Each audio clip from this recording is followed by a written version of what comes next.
welcome to the Funny Stuff Symposium, which is the culmination of a major heritage project. I'd like to introduce you first of all to our fabulous British Sign Language interpreter.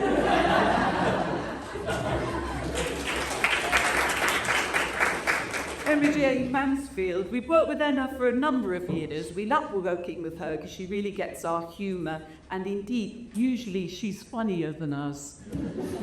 So I'm delighted that she's here to upstage me today. Thank you. I don't know what you're talking about, Sue. They never.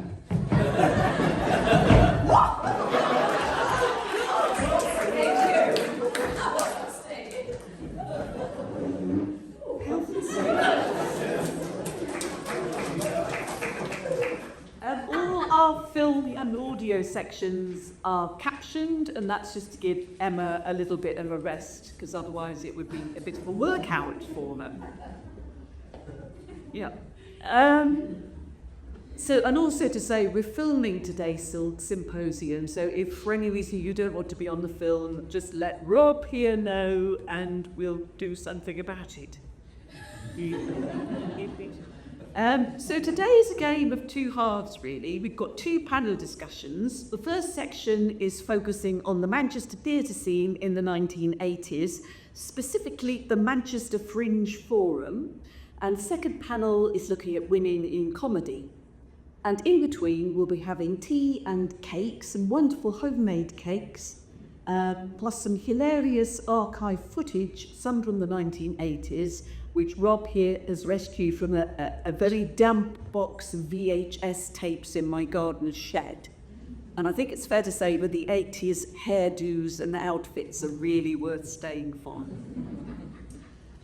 But first off, I'd just like to tell you a little about this heritage project, which has a few elements. So all of this is made possible by a grant from the National Lottery Heritage Fund, so thank you to them for supporting it. First off, Funny Stuff is a celebration of 40 years of lip service.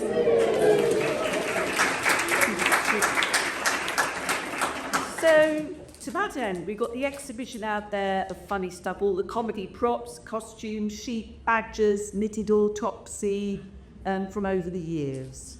And then that's on display till February the 27th. And then after that, there'll be a permanent lip service collection housed here in Archives Plus. And we've had a wonderful team of volunteers who've been archiving 40 years worth of gubbins. So thank you very much to them for all that. To see them having tea and cake. So there were some bonuses to that. The second thing is that we've created a new digital archive where you can explore individual shows, you can see archive footage, photos, funny anecdotes, listen to music tracks, and there's also a memory box for you to send in photos of your memories of your engagement with lip service, whether it be as an audience member, you know, because you see lots of shows, or maybe as part of a community choir, as they're here, or knitting a body heart for Inspector Norse. We'll maintain the archive for 5 years, adding to it as we digitise more damp VHS tapes. And that's how you access the digital archive. And then finally, the thing I am so proud of is an oral history collection focusing on the Manchester Fringe Forum, so interviews with 41 different Manchester artists. You can listen to short extracts on our website here. In the go, there's a little sort of 5-minute tasters, but if you want the whole interviews, you need to come into Archives Plus, and you can sit into one of their lovely audio booths, which are very private. And you could sit there for 70 hours listening to oral histories. So let me take you back in time. Manchester, the 1980s. Imagine Manchester without home, factory, the Lowry. The main Manchester theatres, apart from the Commercial Palace and Opera House, were the Royal Exchange, the Library and Contact. So at this point in time, there was no art centre at all. Promoter Jeremy Shine, under the umbrella of Radiator, programmed work in foul spaces across the city. So the Birch Community Centre, bring your own blanket, there wasn't any heating, bring your own wine, there wasn't any bar. I seem to be the tickets were £2.50. He also programmed comedians in the gallery, which was a cabaret space on Peter Street. And then in 1983, he and Stella Hall formed the Green Room and fundraised the money for the first art centre under the railway arches of Whitworth Street, which opened in 1988. And in 1985, Jeremy founded the first Manchester International Festival, putting Manchester on the map as an international destination for artists. So around 1984, a group of us started to meet regularly at a pub in Hume, and we formed the Manchester Fringe Forum. So in those days, lots of us rehearsed at Hume Library, where the spaces were free. Fun fact, Hume Library had 3 caretakers, all called Norman. 3 Normans, we used to call. The downside of rehearsing there was that the queue for the Citizens Advice Bureau could watch your rehearsals through a glass wall, and they were a really tough crowd. The group that assembled in the park were a Vic's crew of street theatre artists like the Wally Range All-Stars, Avanti Display, comedy theatre companies, the Brett Stockings, LipService, drama from Fusion, led by Rivka Rubin and Ricky Tarascus, who did brilliant interpretations of Stephen Burkoff plays. Then there were puppeteers, Watson and Mason, Gorton-based GW Theatre, plus stilt walkers, fire eaters, poets. All the world was there, and all are the Enterprise allowance scheme. So our meetings in the park led us to launch a showcase of Manchester artists. We approached Dave Moutry, who's now Manchester's Director of Culture, formerly Chief Exec at Home, but back then running the Abraham Moss Art Centre in Crumpsall. He agreed to let us have the art centre, plus some outdoor spaces, for a weekend in the summer. We approached Northwest Arts, which was the regional arm of the Arts Council. Drama officer Ivor Davis really got behind the project. He invited promoters and other arts officers from all over the UK to attend. So in '84, we had our first showcase. A second followed a year later. Not all the work was good. Some of it was dreadful, actually. But it was a launch pad for many careers, some of which lasted, like LipService, Avanti Display, the Wallies, for 40 years. So the question we're posing today is, why was there such an explosion of creativity in Manchester at that time? Just before our panel comes on stage, I want to play you a short compilation clip from the old Bispreys. So in this first clip, people give us their first impressions of Manchester. So where did the Fringe Forum people come from? Some of them came out of the drama department of Manchester University. Some came from Manchester Poly School of Theatre. There was a performance art course at Crewe and that's St. Joe College that produced some amazing artists. Some were homegrown artists who came out of Gorton Workshop. Some people had trained in Europe for companies like Dog Troop in Holland or Theatre Total. So what did they make of the Manchester theatre scene? Because also Manchester was ugly, dark, damp, darker even, more damp, didn't look beautiful. I realized more later how my mother said once, but look up at the buildings, they're beautiful, they're just not cleaned. And there's no lights, as you would find in Munich. They're lit. Not at that time. What there was, though, was a lot of passion, certainly from public spirit, and then whoever I began to meet. And it was possible to make things happen. And we chose Manchester because it just seemed to be the right place for what we wanted to do. It seemed to be the most vibrant theatrical and music and all sorts of arts happening in Manchester at the time. I'm aware that there was all this theatre happening that wasn't just George Bernard Shaw plays or Shakespeare or anything. There were people devising their own work, and some of it because of all the politics and group dynamics of the 60s and 70s. Some were doing it collectively. There was such an energy in the city anyway. There were a group of us who set up Northwest Playwrights workshops at Contact Theatre, doing play readings, scripting hand readings. You know, a lot of the writers went on to write for stage and Granada TV and all sorts. Going to some venues in Manchester where there was more experimental work going on, where the fringe companies were working and were quite active and producing some really interesting stuff. And that's where I wanted to be. That's what I wanted to see, or that I wanted to see it on the big stage, because of course these companies were poor companies. It was such an exciting time because, and this I suppose is where the Manchester Fringe Forum thing, we were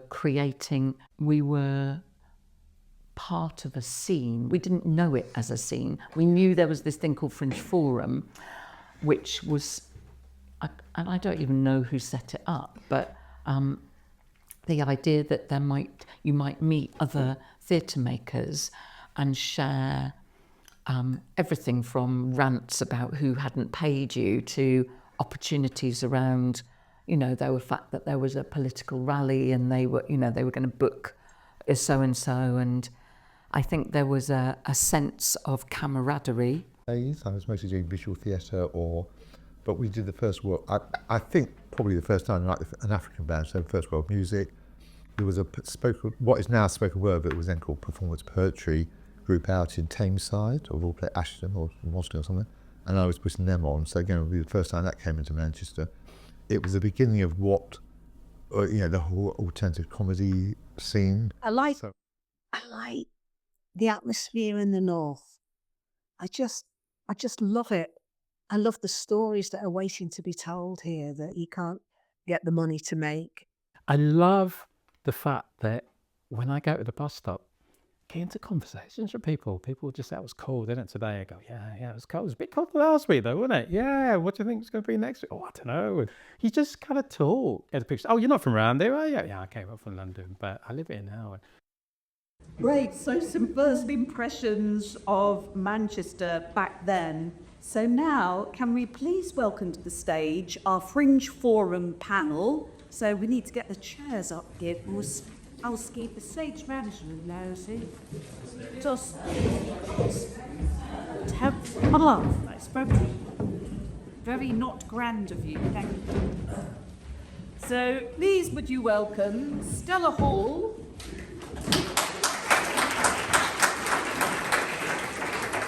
Ricky Tarascus, Liz Pugh, and me as well. And asking the questions. So in the front row, we've got our 5 oral history interns. So we've got Ellie Harrington, Joy Ingle, Beth Moore, Johnny Cordin, Arthur Loads. So the model for the project was to employ contemporary emerging artists to interview people from the 80s. So they're going to ask questions, and I can't remember who's first started. You, Johnny? It's me. Hi, Ricky. Hiya. So the question is, how did you come to be in Manchester, and what your influences, and what sort of work were you producing? How did I come to be in Manchester?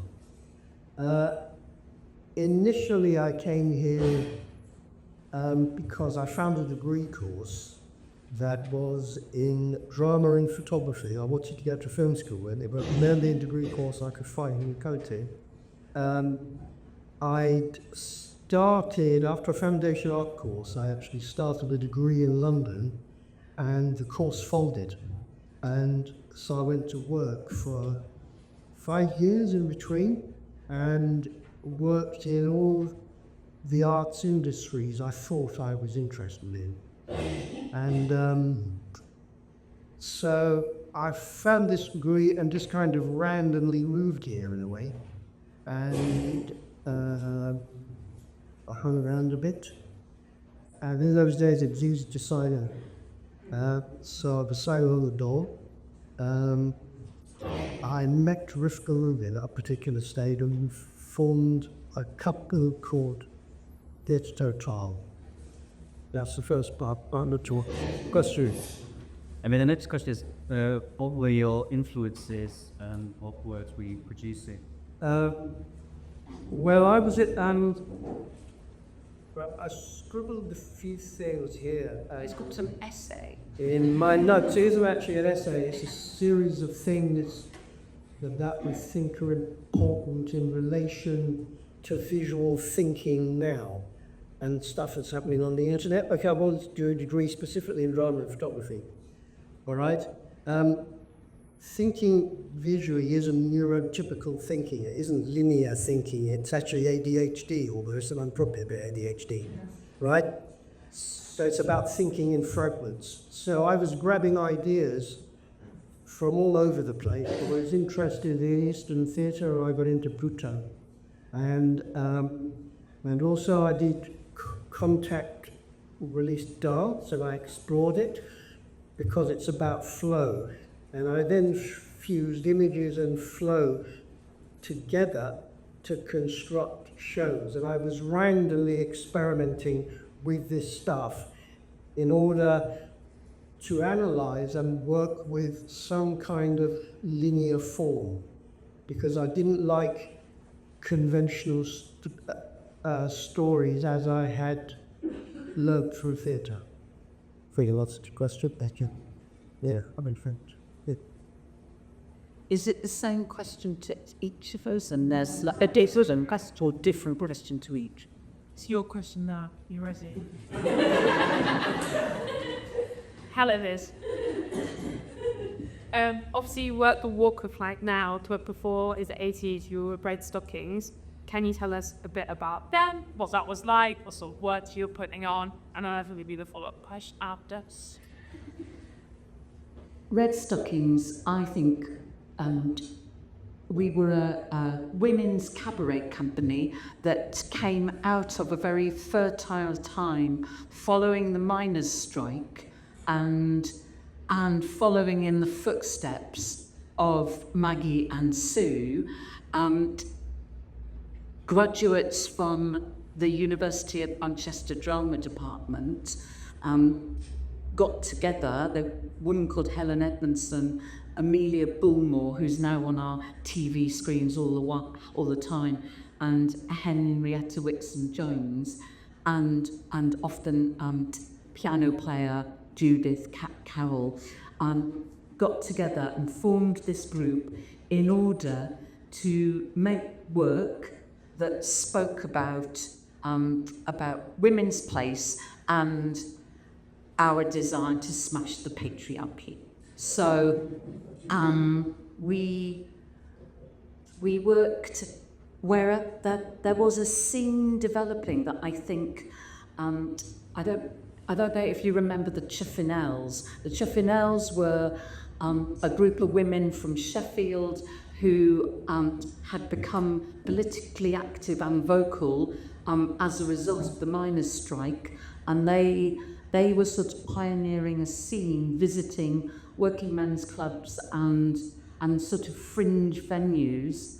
And I think that meant that there was not just art centres, but also places in which work could be seen. And we learnt a lot by seeing who else was on the act, on the bill rather. So we were also inspired by, the need to be active. I'm thinking about Clause 28 and the rally in the Free Trade Hall, and I'm sure many of you were there and can think about some of those really important political moments. And I think we had no idea at the time, because often you don't. It's only on reflection that you go, it's what I said there, that actually there was a scene here, and I think it was fertile because there was space, because there was people like Stella and Jeremy putting things on that could inspire us, but also commissioning us. Lee Beagley and Caboodle doing the opening of the Green Room, which was an extraordinary night of theatre. And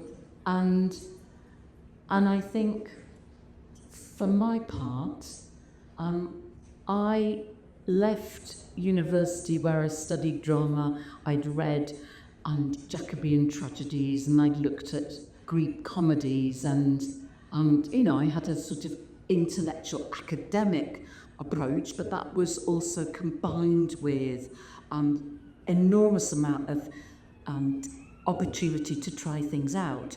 But then I went and saw in Upper Cantillon Market this amazing company called Bone Gamelan, and they did this show that involved bathtubs of fire and hoovers hanging in the rooftops making hideous noises. And I went in there thinking that theatre should be a certain way and it should probably take place mainly in a theatre. And I came out having had this sort of visceral experience, and I thought, I want more of that. I want to be part of work that is made like that, that is exciting and site-specific and fiery. So, yeah, that. He must remember, yeah. Got a question first, Stella. So we heard you mention in your clip from the interview that you helped for Northwest Playwrights, who were kind of platformed at Thompson Arms. I was just wondering if you could talk a bit more about kind of your interest in new writing at the time and how those connections with new writers in Manchester still were for. Well, there were two different things there, Arthur. Thompson's Arms was a co-op of about 20 people in the city who wanted to put on lunchtime theatre. So a lot of that was, it was nearly all new writing. And then Northwest Playwrights Workshops was another project which was encouraging writers to submit scripts and to them to be performed script in hand at contact theatre, the professional actors and the professional directors. So Thompson's Arms, people like Gina McGillan were just starting out then, and we supported those kinds of writers. And on he went, some fantastic things since. Cole Abbott was one of the writers, part of Northwest Playwrights Workshop. But I did have a particular love of new writing. I had the love of anything performative, whether it was theatre, dance, music, spectacle, circus, the lot, and I wanted to welcome it all into the city and for everybody to feel welcome in the city, as I had. I think this is one of the few places that I've been and lived where people don't ask you where you're from, because this is a city that is super inclusive. Liz mentioned Cross Battier, hugely important that we found theatre companies and artists who were prepared to celebrate that the diverse range of sexualities that there are in the world, that we celebrated Black Arts, that we celebrated the Disability Arts Forum and artists and audiences from those different backgrounds. But the impetus in a lot of this, Northwest Playwrights was part of it, and so was to keep people in this vibrant city and not see them going down the brain drain to that woman. That we wanted this city to stand out as an inclusive, welcoming, creative place that nurtured artists, encouraged artists to make their place here. And I stayed for 20 years. People I was at university, I came to do postgraduate drama degree at Manchester. Ben Elton came, Rick Mail came, Ed Edmondson came, and they went. But we were about trying to create that environment where you felt part of the city and not just part of the fringe, we were part of the city. So when the Green started, before we had a venue, we were in Contract, we were in the Royal Exchange, we were in the Royal College of Music. We were in those places working in partnership. So we are all part of making this city a proud northern creative powerhouse. So new writing, part of the whole, and always will be. But as Ricky was talking about there, the kind of work that he was making, I was equally thrilled by boundary breaking, form colliding, collaborative work. They didn't have a script at all. Come on, we eat. Yeah, and then I've got a question for Sue. Obviously, in your introduction, you mentioned the enterprise allowance scheme. Is that how you were sort of able to finance the work? How did you make ends meet? Yeah, I think it was hugely important, and that's why I've kind of made it a really key part of this all the history story. So Maggie and I, we were resident actors at M6 in Rochford. That was a theatre and education company who had a resident company of actors, and the wages were pretty decent. It was a full-time contract, so it was a bit like being a teacher.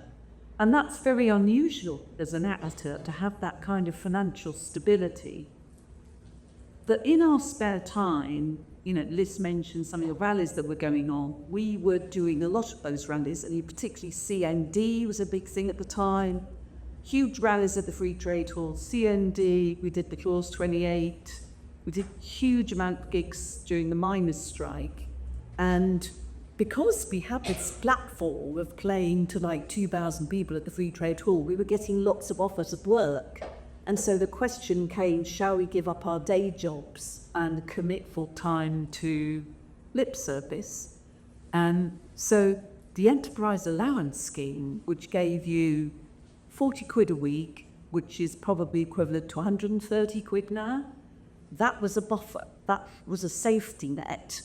Because when you first start out, you're not going to get enough gigs to make ends meet, to make a living out of it. It's a thing that takes time. And then the other thing, thank you, Jeremy Shine, who is here. Jeremy loaned us 200 quid. And that meant, because you have to imagine that back then there was no digital media, all shows were promoted through print. So if you were doing a tour, you had to have thousands and thousands of leaflets and flyers, which all had to be overprinted, hugely expensive. So Jeremy was really instrumental in us giving up our day jobs and said, oh, come on, I'll lend you the money. And with that, we bought the print for our first tour. I think we did pay him back. It took us 2 years, I think. We did pay him back. But yeah, so money well spent. But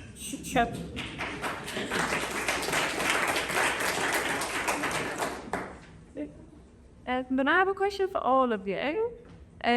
So did you have a sense of being part of a theatre scene in Manchester? And what do you think it is that would make it a scene? I think the importance of a pub that we could meet in, cheap rent meant, I was just thinking about what you were saying, I think it was easier to live because we could live cheaply in ways that young theatre makers now, it's really, really hard.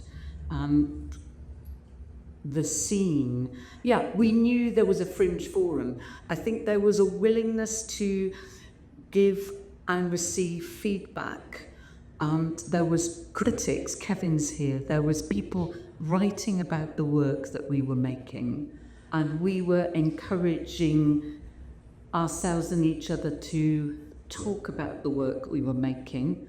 Sometimes, we were pretty unskilled in how we did that, but there was a sort of sense of a dialogue that recognised that we were learning, all of us were learning in public often. And I think that willingness to be risky and experimental that was fostered by having venues to perform in and not needing to earn loads of money to stay alive were really important. Signing on was important, because you could sign on, and things that Liz said about rents were cheap. And an extremely important thing, I think, is free rehearsal space. which is now really difficult to get because everything has been turned into flats or gyms or yoga studios or empty spaces, right? There's lots of that all over the place.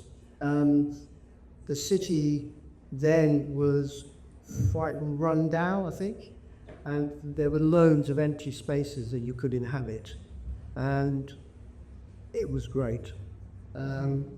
We supported each other, but I would also say that there was quite a lot of competition at that particular stage between groups, and I think there was a struggle between linear thinking and fragmented thinking, which is now inherent in contemporary society, and I think it's a good strong point for me to make. Thank you very much. Do you want to expand on that? Is it okay if I expand on this? Yeah. Okay. So I'm expanding it now. Quite a few of the people I know who I was at art school with were there because they weren't great academically at writing essays in a particular linear way. So as you went to university, it was about losing control of the narrative. How do you write specific stories in specific ways? This is our history. This is how things were. Quite a lot of it was lies. And now, what we see, especially online, is everything is very outdated with thousands of images all of the time, more so in the last few years. We get adverts online interrupting every single thing that we watch. It isn't an accident. It started in the early 50s in advertising, and then in companies like Saatchi and Saatchi, which is a particular area that I was interested in, started using subliminal advertising. And subliminal advertising is rather like subtext in theatre. It's about what seems to be going on. This is the story, but what's actually lying underneath. This also relates to the concept of myth and myth making. Okay? Myths are often kind of shrouds for things which reside in the subconscious that are much deeper. I think I've said enough now. And thank you very much. In a second, we'll open some questions out to you. I'm very aware that we've got Fringe Forum people in the audience today. But first off, I just thought I'd pay you another little trick. This is about the enterprise land scheme. It's quite entertaining. We also got enterprise allowance scheme. So you might have heard a lot about enterprise allowance scheme because I'm sure a lot of the artists you've spoken to. I did it 3 times and I'm sure everybody else did. You could sign on and you got an extra bit of money. It's a bit like the Keep Britain Tidy thing, but that was a separate thing. But enterprise allowance scheme, you're supposed to set up your own company. And I can remember having to do this business training with Mr. John Jackson. And he was such a wide boy. Keep it simple, stupid, is what he'd say. And he did get one of his mates to sell us a van. So we got this clapped out van that we could turn out to the floor in, and that's how we got to Poland. Well, I wasn't a fan of Thatcher. I know I'm a socialist politically, so I didn't have much truck with what Thatcher was doing. The enterprise allowance scheme in principle sounds like quite a good one in the sense that it's giving you an allowance so you can start a business. So I didn't have any problem with that. It was pretty easy to get. And it was very helpful. I mean, it really helped in this instance. It meant we had some income at the time. So, and a lot of people used it in this sphere. I don't think now now there are more restrictions on what you can do with the benefits you receive. At least at that point, they weren't telling you what you could do with it. What they were saying was start a business. And we went to workshops to find out how to run a cooperative, So these sort of structures as well were, there was workshops and courses, and people knew what a cooperative was. They knew about different types of organisations and how you can set them up and run them. And I think some of that, it worries me that sometimes some of that knowledge might not be available to people now, that there's this push to do it on your own, or you kind of operating in isolation, which isn't helpful. And of course, we went on the enterprise allowance scheme, so that gave us 40 quid a week, which is like equivalent to 130 quid a week now. So we felt safe. We had that kind of safety net. And we could afford to do all of that because on the enterprise allowance, Absolutely. we could indulge our creativity. Some people would say, we could foster a creative career whilst trying to find paid employment. So are there any questions from the floor to the panel? Has anybody got a question? Hello, yes, David. This is the observation that you talk about you put the enterprise allowance scheme, and God knows I remember the enterprise allowance scheme too, and that's probably why everybody is doing. But observation, and another important point surely is you didn't get married to lots of gaps. So we left university with about 20 quid in the bank, as opposed to minus 27,000, okay? That too is massively blocked in terms of developing creative practice. So it's not what university is like. Yeah. No, I think that's a very good point. I think the whole point about cheap rent is really this thing. So if you think about Kew, you could get a council flat at the drop of a flat, in Hume, and it was pence, wasn't it? So people could live really cheaply, which ain't the case now. But at a particular stage, it's free, actually. We do. Yes, Sajid. No. Yeah, just talking about the enterprise allowance scheme, and there's very part when I was at McDonald's store. We were trying to get it and said, cooks off. Better don't suit my spot. I wondered what your thoughts about the idea of the basic income that scheme is now. Some Europeans said it's on the raw sense in iron. So, what do you think that is a possibility? I can get involved in something like sign yet Overton window, but if we all talk about it and don't analyse it, comes something that could be utilised by artists. So Julie's suggesting that they might want to explore the idea of the basic income, which would be a flat income across the community rather than the hierarchical stage incomes that we see at the moment. And there has been an experiment, has there not, in Ireland to look at that. And I think in many ways that what how Ireland supports its artists was a bit of a beacon to us.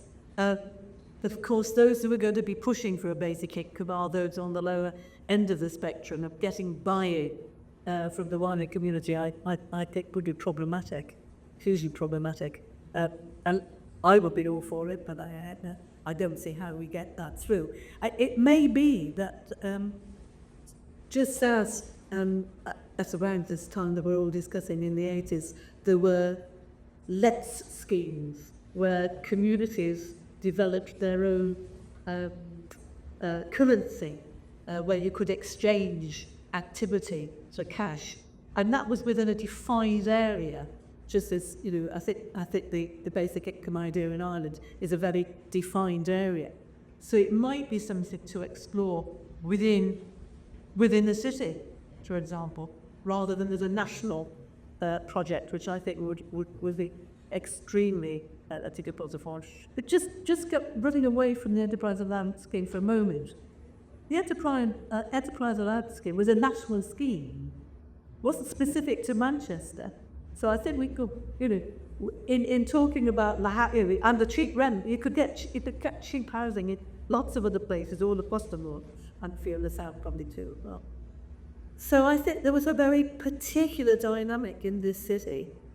That particular mix of those who come into the city, who brought their energy and their difference and their commitment to make it something better than it was when they arrived, which was a different thing. I mean, I grew up in the Midlands, I got off the bus from Coventry into Manchester, and it was electric. It was tingling. It was different. And although I went to university in Exeter, I couldn't wait to get back to Manchester to be my postgraduate, and then I stayed in state to state. So it's something like a distance.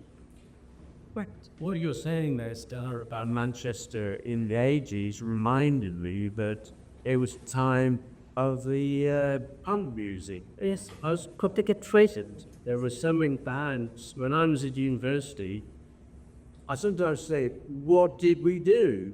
Because there was hardly any GBL stations on the telly. There were no bunch of screen cinemas. We didn't have videos. We didn't have computers. We didn't have mobile phones. What if we do? Well, we went to the pub and we went to see bands. I used to see at least 3 bands a week. And Manchester was full of that kind of action. You know, it was full happening. And I was going to ask you another question there, Steph. But, sorry, Liz. Do you remember, and you mentioned it, the opening night of the Green Room, when the Red Stockings performed? You remember that night? One night it was. We all performed in the foyer. And when it got to closing time for the bar, beer was then free. That's why I don't remember that. But thank you, Mike. You remember the opening night of the Green Room? You weren't there.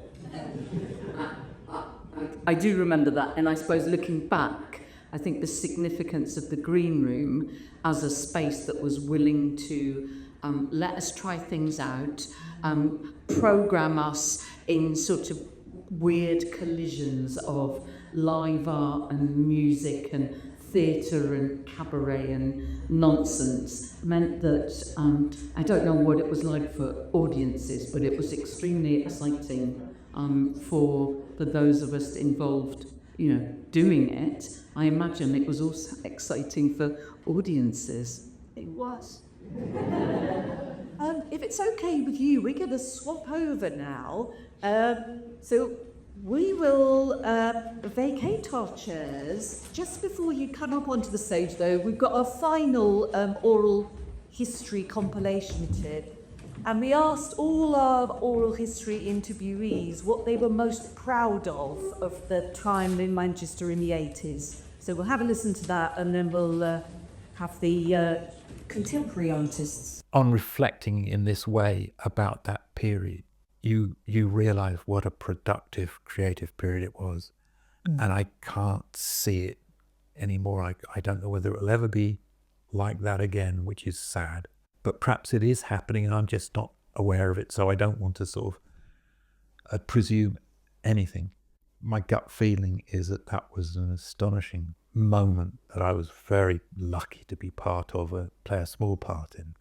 But it's sad that there are so many wonderful creative people who are just not around or just not doing it in the same kind of way, because some of the work that was going on the Fringe in Manchester in those days was fantastic, was astonishing.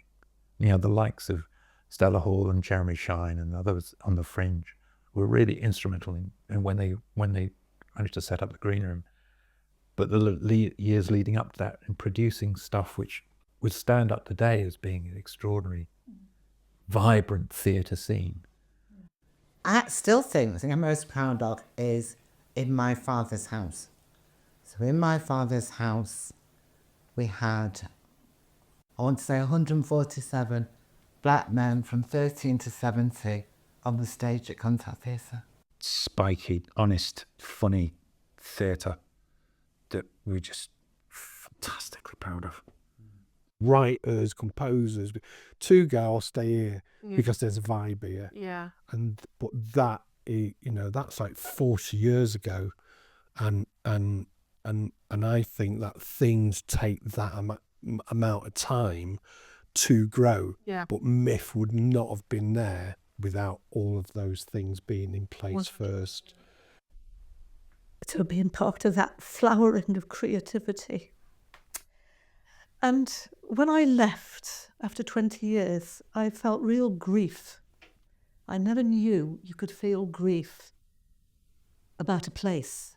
I couldn't hear the theme tune of Coronation Street. I couldn't hear the Smiths without thinking, oh God, what have I left behind? Why have I gone? You know. And sometimes we have to leave the ones we love and, you know, and treasure those memories. But there's a great pride. And I think Manchester's still a wonderful city. It's a different city. But we've had a small part in making it what it is. But I hope there is a bit of a spirit that was sort of nurtured in the 1980s in that Fringe Forum 1980s amazing fervour that carries through into the work that we make. So please would you welcome our contemporary artists, Signs of the Stage.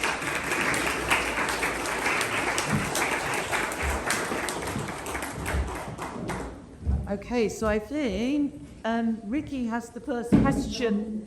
Right? Oh, Stella has the first question. I'm not going to start crying again. You could hear I was a bit emotional in that interview as I did come up for odd. And I'm not an actor, so it wasn't, you weren't real. But Arthur, do you feel part of a theatre scene? Or part of that wider Manchester creative siege? Is a sharing of ideas and resources and support? Yes, is the short answer. So I'm a theatre director myself, and it's a tricky one. Hearing you all talk about even small things of being able to like get to the pub and share ideas. Behind £600 now, so it's just something how I mean, won't stop us going, but it's small things like that. They kind of get in the way of just being free and that sharing ideas. And I think on an artist level, absolutely, there are still amazingly brilliant, talented, genius creators about. I think it's difficult because there is, I think Ricky, you were mentioning, there is a bit of an element of competition, not so much in, that because quote unquote better artists than you is, we're competing for rehearsal space and venues and even just marketing work in our whole life where everyone's sharing everything. So even just being seen is, it feels a bit impossible sometimes. So yeah, artistically, it's a brilliant scene still. But yeah, there are barriers. I mean, I'm very lucky and I was able to go to Salford Uni and I've got the free rehearsal space there now, which very grateful for. But yeah, finding venues, very tricky. I remember speaking to, I think it was Lorraine at Carrick, I don't know if they're here, but people speak they are. They did work with raw material in the 80s, 90s? I forget. Both, yeah. And it was this really dynamic, kind of multidisciplinary, really amazing design-led work. Stuff that really inspires me, and that kind of drive is still there, but the resources aren't there so much. So yeah, there's a scene in that we're all still complaining to each other about it. But yeah, I've talked myself in knocks. All this to say, there are brilliant artists about, and I love being part of that. That's not to say there are barriers that we all know about. Sorry, Arthur, do you want to just say what you do? I realise you haven't introduced Yes, I'm so I'm a theatre director. I'm from Hull originally, which has a really amazing gig theatre scene. So I grew up watching work from Middle Child and Silent Uproar and the Roaring Girls, very kind of conversational, direct address, but a massive gig theatre scene as well. So the work I really enjoy and the work I love making is multidisciplinary kind of music and movement led. So that's a bit of what I do. I've got a company, Etal Theatre, but it's a bit of fun. Spoilers. Yeah. They're marvellous. Go see them. Really excellent. Do not see my dis.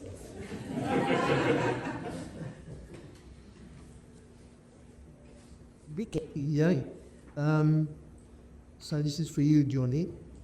How are you making work happen right now? That's the first part of the question. And second is, what would help? I think I know the answer to that is... Yeah, there's a bucket outside. Now, so I'm in the process of launching a experimental theatre collective called Lost in Transit. It's basically a hybrid of ensemble, an acting ensemble, device work, your more traditional text work as well. Now, I'm going to echo lots of what's been said, but the bedrock of that is relying on working with a regular group of people over a sustained period of time. And at this point, a big shout out to the Edge Theatre in Shorton, who have made us artists in residence and allowed us and without that we wouldn't have been able to even do it. So that's like a work that we are making. We're doing just on what Ricky said actually about the kind of people that sort of make work in like non-linear ways.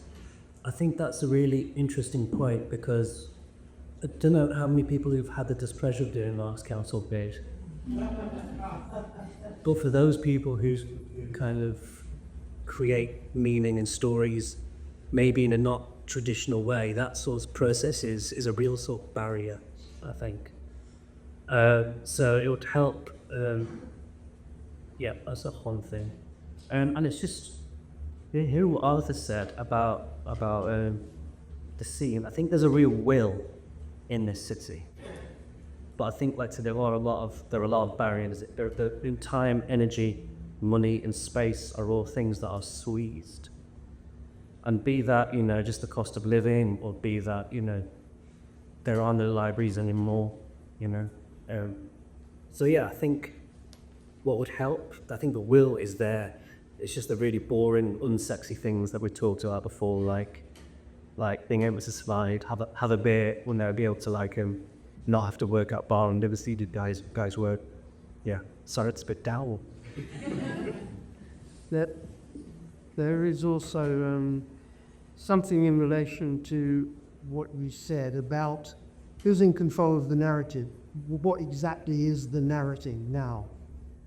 And how do you tell the thing that you want to actually show or explore people? It isn't about nailing it.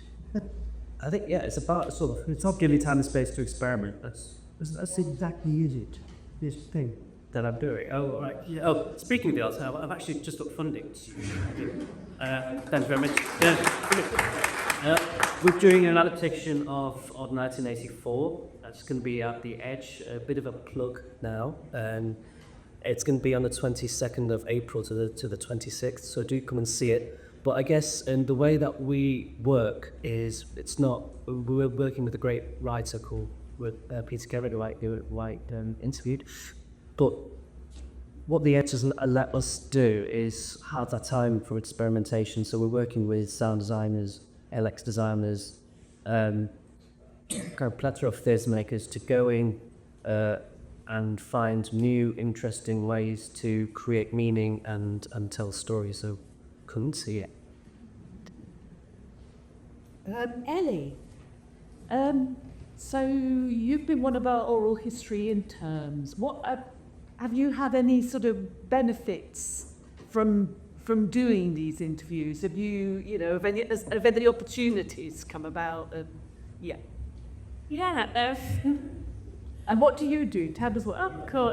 Yes, I'm a theatre writer and director at the minute, but my background's actually heritage, which is why I was so excited to be part of this, to merge the theatre and the heritage together and make all you guys spent on money worth it. I'm really interested in bringing, especially like local experiences, personal testimonies, into theatre work, creative work, and platforming those voices, because there definitely isn't enough of that, especially regionally.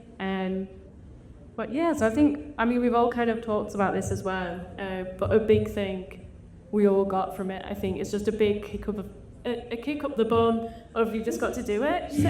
I think people were so, like everyone I interviewed was so kind, or their time as well, so interested in like what I did, which is just amazing to hear about how you all got here. You've all sat where we are at one point or another, and just hearing that, you know, we all had this spark and this creative feelers, what to make things happen, and we all did that, and just kept going, kept making things, and you know, entry one thing leads to the other and the other, and hopefully it goes from there. And I think that was really nice for getting that hope and being like, yeah, we can do it, and hopefully in a few years' time it will be picking up, and you know, we'll be following your footsteps. But also a really good thing I did get out of it as well was one of my interviews with Noreen in Kershaw.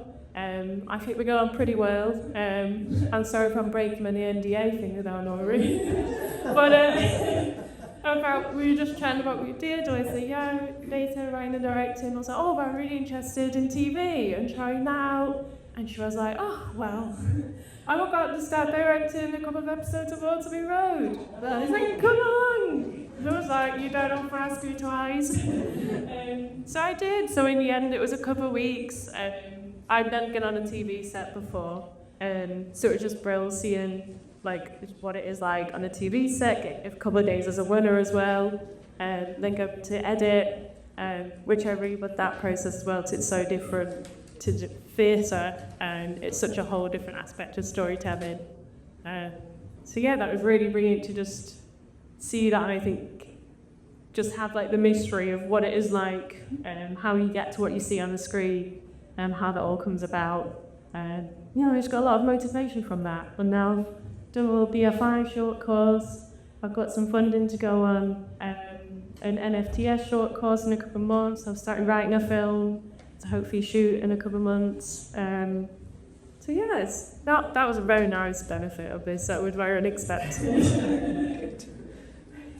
Great. And my question is to Beth. I really enjoyed my interview moment with Beth, and it was about a chance to reflect on something that, you know, life moves pretty quickly, and I thought I wouldn't remember anything, and then I ended up remembering quite a lot. What was the most exciting thing about this whole project for you, Beth? Well, Beth and I have a comedian, my sins, and a stand-up comedian in Manchester, doing all different stuff, but I also work in independent bar, which is a lot of fun. I think the most exciting thing is I'm a big sort of like 80s nerd, could be. Yeah, like you said later on, there's going to be clips about your haircuts, and I was like, don't judge the haircuts. But yeah, everything I love is sort of based in the 80s. The music, like you were saying about the punk scene coming out of it, all the comedy you mentioned, like Rick and Aid, all that sort of thing. That's all like where my inspiration for all of this stuff like kicked off. So I really wanted to talk to people who were there at the time, being part of the fringe scene, because that's kind of like, I feel like I am a part of something now, and it's nice to reflect that the whole reason I took on this internship with Boaz, I came to watch Bunny stuff, and I do loads of stuff with my best friend Charlotte, and I felt very reflected in seeing Sue and Maggie's stuff, and you know, I've just loved talking to people and hearing them talk about the struggles and the things that you had going on in the 80s. It was like, as you've listed off, the various political rallies you were on, there was so much happening politically, the miners' strike, everything else, racist, you know, and we're seeing that now. Well, I mean, we're in the hub of it. There's always the protest happening outside here, and it's so scary now to go to a protest, the amount of things that can happen to you, and all of that sort of stuff as a result of it. But it was so rewarding to listen to you guys talk about what you did and how you overcame the challenges, and like, you got through it, and you're here today, and you're still making work, and you're still being empowered, and it was just, it's nice to know that you can get through it. I think, and that was what's the most exciting, just talking to people. And then also, like, you all asked us, as Ellie sort of said, like, what we do now, and it's nice to know that people are still so invested, and, you know, I think there's a big don't know how to describe it, but I think there's a big conception that our generation and your generation don't get along or don't want to converse to each other. But like, I think that's the most important thing we can do, because as I say, I think the reflection of today and the 80s so parallel, the sort of political climate, the gender, everything that was going on. I think it's so important that we talk to each other, and I think that's what I found most exciting about it. Fab. And final question for Joy. So Joy, you're a composer, and I suppose the kind of common misperception of a composer is that she's in a darkened room thinking and working on her own, and and then it comes up with this piece of work. But of course, frequently, particularly in theatre, it has to be collaborative, in film or in television or whatever. So tell us a little bit about your process, and tell us where you might see yourself in 10 years. Will you still be here? Is there enough to sustain you? Can you see a future for yourself as a composer in Manchester? Hi, I'm Joy. I'm a composer. As is the Sartlish. And yeah, like you're saying, the sort of myth of the artist still in their room, sort of making up the sonata, completely, well, at least for me, not true at all. And I think that the process, especially, well, I think the process has probably always been a very calm-misted one. It definitely still is for me. I'm lucky enough to live in the city and in a sort of wider region of the Northwest in general. That has a lot of interest in sort of experimental music and collaborative improvising and things like that. And there are lots of groups around what's improv nights for people to come together and play music and talk about their ideas. And there's an Huddersfield Contemporary Music Festival just down the road, which is always super inspiring and interesting to see what's going on. So there's very much like an alive scene that I think we all take from and contribute to. So I think there's definitely a future for composition in this city and this area. 10 years. Oh God, I don't know. I hope I'll still be here. I think something else that I think feeds into this question, and is why I was so interested in this project, is that we're now seeing a lot of sort of arts commissions, music or sound art commissions centered around sort of heritage projects and projects to do with archives or oral histories. There's a lot of that sort of cross-disciplinary approach to promoting heritage and how do we experience heritage. So I think there's definitely a future in which music and sound art and heritage are all sort of together, and that's something I'm very excited about and being a part of. I'm not entirely sure how to answer your questions. I sort of got lost on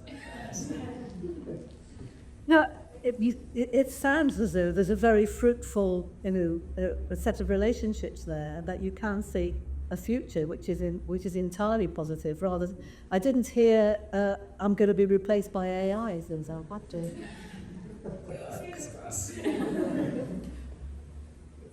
Thank you very much. Thank you very much to our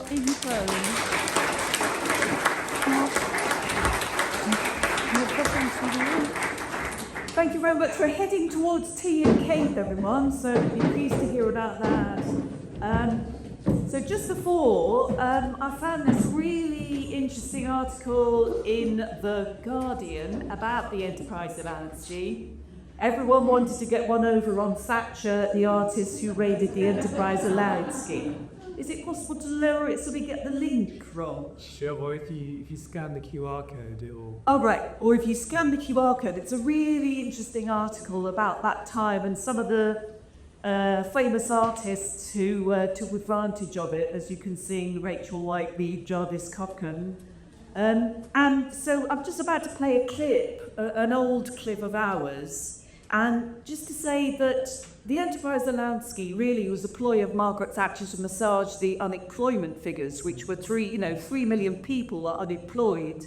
at that time, and it was the time of Alan Bleasdale's Boys from the Blackstaff, Our Feeder's a Pet, those dramas that were focused on, you know, people not being able to find work. Norman Tebbit told us to get on our bikes to find work at this time. So the artists who got this money then lambasted Thatcher with the work that they wrote. So we're going to give you a clip, and this is one of the damp VHS tapes, so it has got the odd glitch, but this is from Margaret III, parts 2 and 3. So, first, the most astonishing literary story of the century.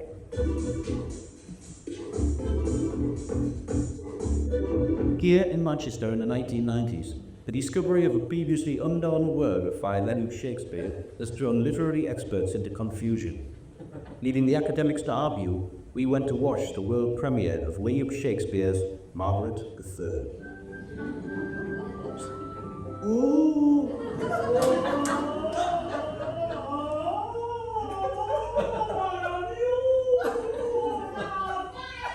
God sex me here, to Warrington come, to Wigan Piers, lots of bricks of Helen still shall reign. Cry, and then slink the dog and say, what? 'Tis true, a woman's work is never done till this particular woman's number one. But we were up here in the attic, insulating a loft. Piles of fibre gags, as you are. Flowers at the bottom of the ladder. Yes, secure. And as I see, I think I found something. And she'd been racing up the ladder. And there, underneath the thrilling stories for boys, was a dusty old tome. Yeah, we blew the dust off, and there it said, Margaret III. And that's how we found it. How sure are you the Margaret III was written by William Shakespeare? Well, it says, by William Shakespeare on it. And Jewish, we have recognised certain quotes which you know must be Shakespeare, but there's also other nuances on there. Yeah, some people think it was written by Johnson, but we think there's a very distinctive bacon flavour.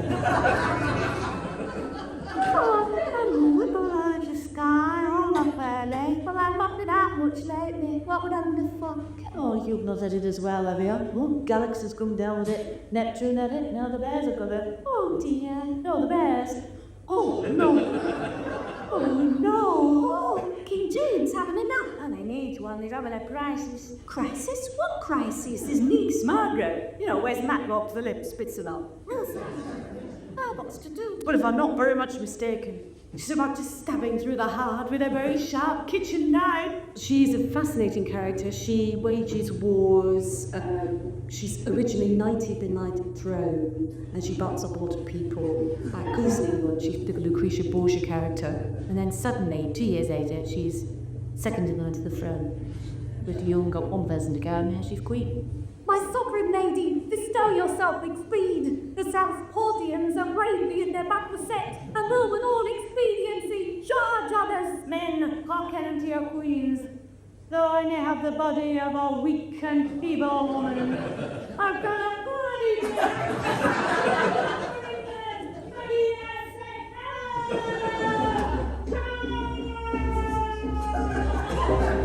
There are a lot of minor characters in the play. Dante mine is in it. There has to be you that could. But on me, but yes.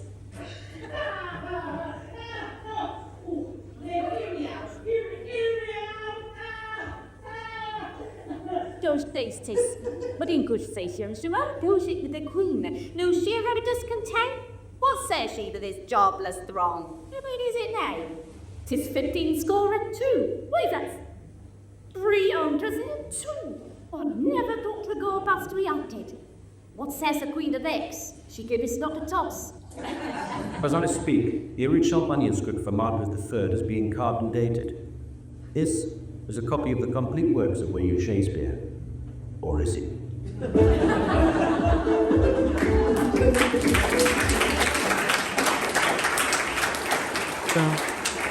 But first, the most astonishing literary story of the century.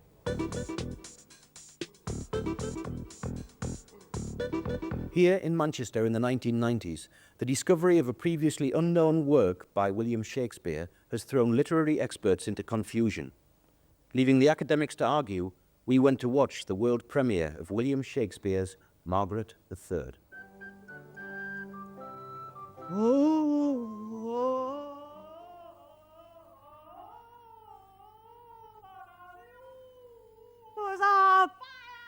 Unsex me here, till Warrington come to Wigan Pier. The house of great St. Helens still shall reign. Cry havoc, and let slip the dogs of war. Margaret be queen, and James be nothing more. 'Tis true. A woman's work is never done till this particular woman's number one. Well, we were up here in the attic, insulating the loft. Piles of fiberglass, as you are. No. I was at the bottom of the ladder. Yes, passing it all up. And I said, Sue, I think I found something. And she came racing up the ladder.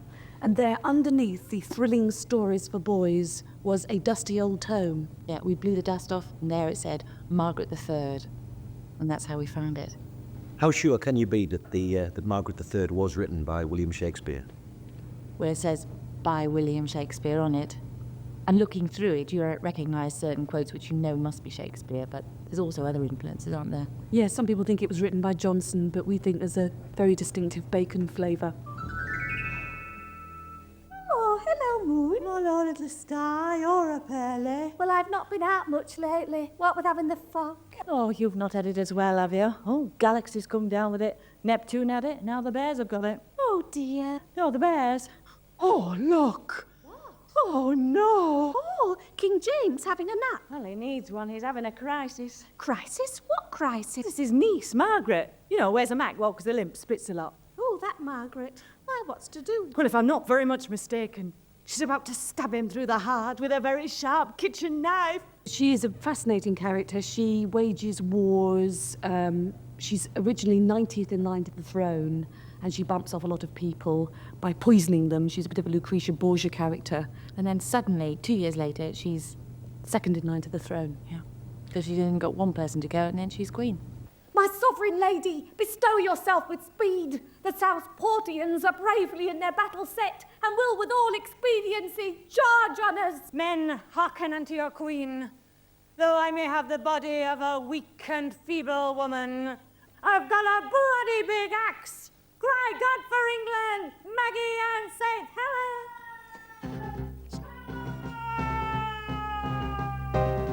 What about the minor characters in the play? There aren't any minors in it. Oh. Nay, Sue, thou hast the ear of the queen. Not on me, but yes. Oh, nay, but hear me out. Hear me. No, stay, Sue. But in good faith, young Sue, how goes it with the queen? Knows she of her discontent? What says she to this jobless throng? How many is it now? 'Tis 15 score and 2. Why, that's 302. I never thought 'twould go above 300. What says the queen to this? She give us not a toss. As I speak, the original manuscript for Margaret III is being carbon dated. This is a copy of the complete works of William Shakespeare. Or is it?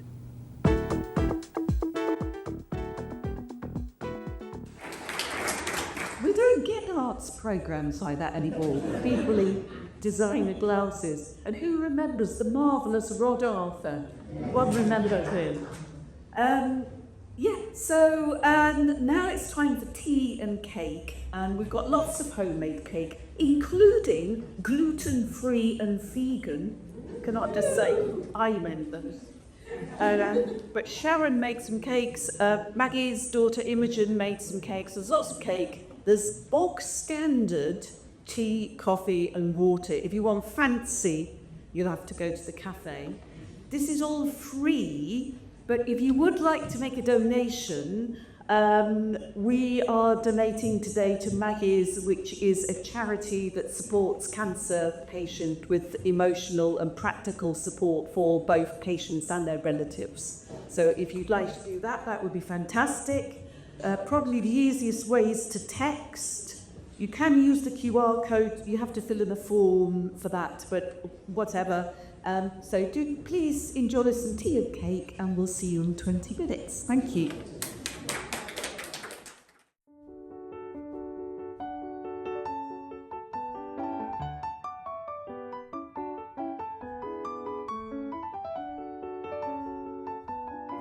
Peter, run along, go on. Go and play with your cousin Benjamin Bunny.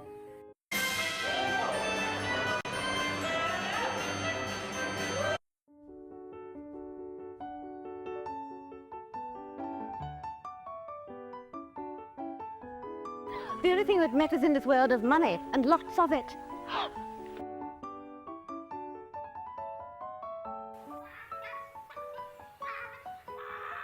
This is my dog, Fidget.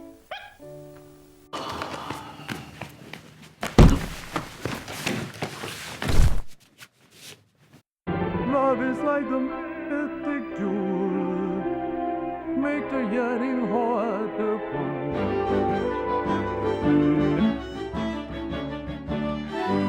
This is the ending of our tale. This is the parting of the ways. So what do you do for a living?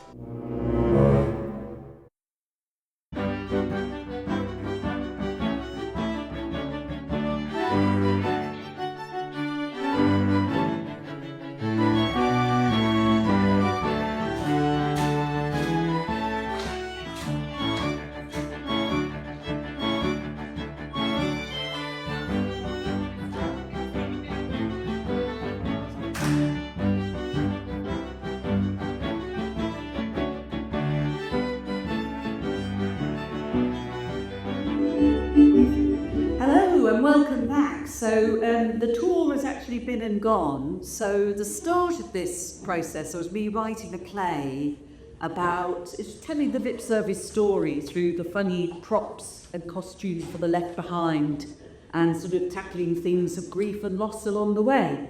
And I toured that last year to 18 venues with a wraparound exhibition.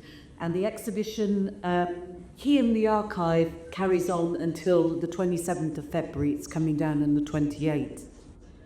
Just to say, there's quite a bit of cake left, and we can pack it up for you to take home, and we could have a cake selection to take home with you. And once again, we encourage you to make a donation, but please don't leave us with all the cake. Right, so now we're going to play another bit of VHS footage. This is really quite excruciatingly embarrassing for me. It's from 1985. It was a light entertainment show on Tone T's television. And it's Maggie and I performing one of our very, very early sketches. I mean, the material makes me cringe at this now. And there are some very famous faces in the audience, so have a look at this.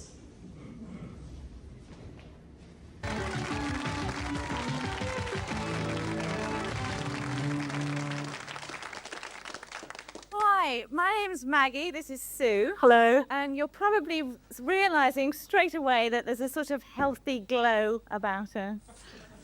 Well, we've just come back off our package holiday. You had a lovely time. It was really great. Super. Absolutely terrific. I enjoyed every minute of it. You know, I think it was the best holiday that I've ever had. Yeah, it was the first time Maggie's ever been away. I've been away before. Yarmouth. Went to the Lake District, actually. Had a lovely time. Anyway, we just had a really good deal with our holiday. Yeah, we got the last 2 seats on a package flight to the unspoilt Greek island of Domestos. But when we got to the beach on the first day, the question was how many things to take off. Maggie's tits had never seen the sun before.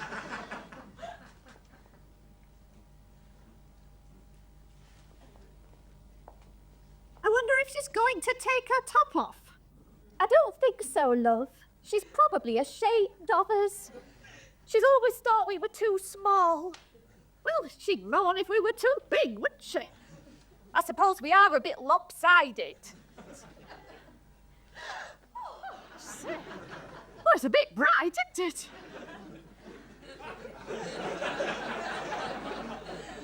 Oh, we're not used to it, love. Still, nice to be out, isn't it?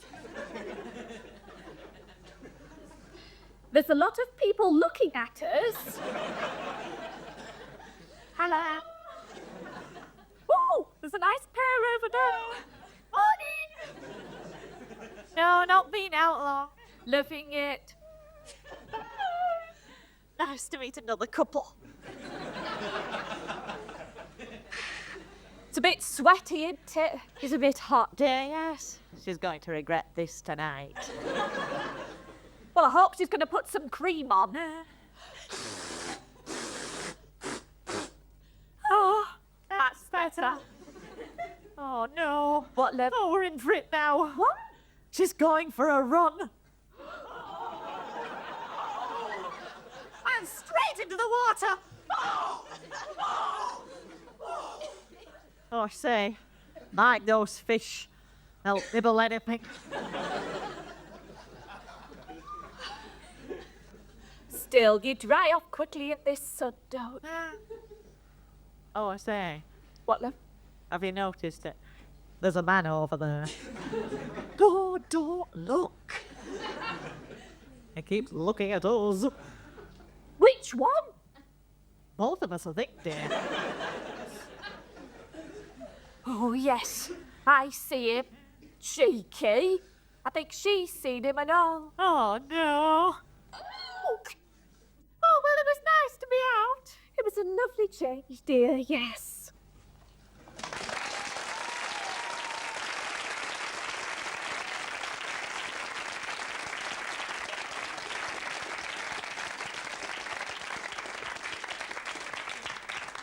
Maggie Fox and Sue Riding, thanks very much indeed. Now, do you think that's the sort of sign of comedy of the future?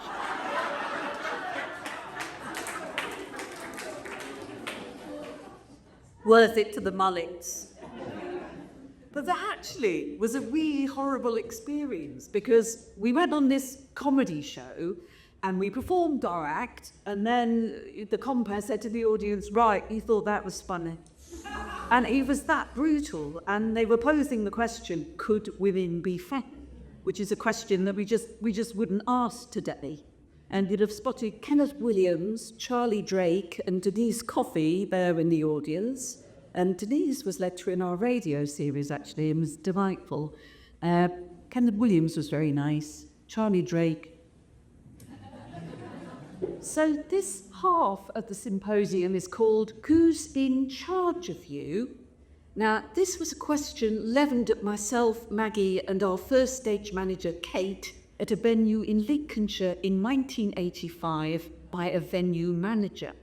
He could not believe that we didn't have a man with us to rig the lights and operate the tech.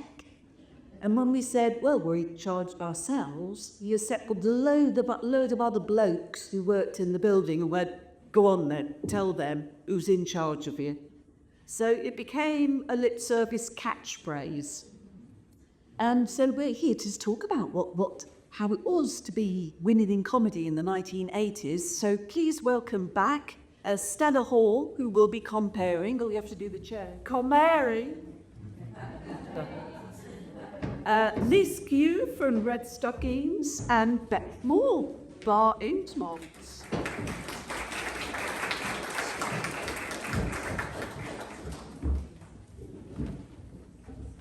Need to point out that there is only actually one professional comedian, and that is Beth.